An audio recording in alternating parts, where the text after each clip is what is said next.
Iye, Darvesh-ku. Tilamchilar ham ko'payib ketgan. Hozir haydab yuboraman.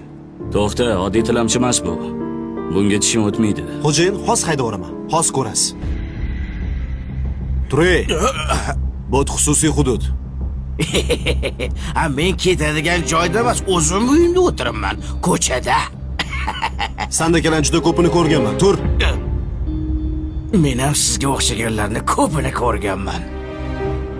Siz faqat buyruq olasiz, lekin o'zingizni shaxsiy fikringizga ega emassiz. Menga qarang. Nima deyapsan?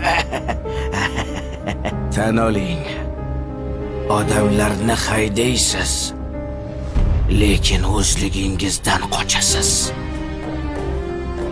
To'g'ri, sen hozir meni haydamoqchisan. Lekin o'zing qayerga ketayotganingni bilasanmi? Yo, uni ham xo'jayining hal qiladimi? Bilasanmi? Men har doim yolg'iz yuraman. Chunki odamlar ko'p, lekin ishonch yo'q. Ko'zlar bor, ko'rmoq yo'q. Quloqlar bor, lekin eshitadigan odam yo'q. Og'ayni, agar iloji bo'lsa, jasadimni ham o'zim ko'mgan bo'lardim. Chunki janozamga kelgan odamlar men haqimda emas, oyoq kiyimi haqida qayg'uradi. Oyog'im loy bo'lib qolmadimikin deb qayg'uradi. Go'yo ular hayot mobaynida toza yo'ldan yurgandek.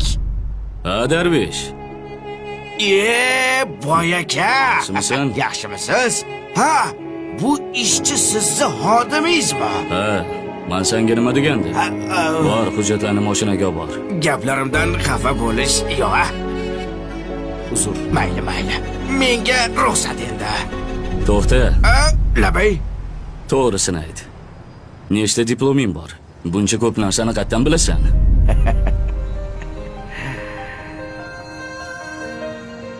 Yaqinroq keling. Boy aka, meni bitta diplomim bor. Uyam bo'lsa xatolar degan diplom. Men ko'p xato qilganman.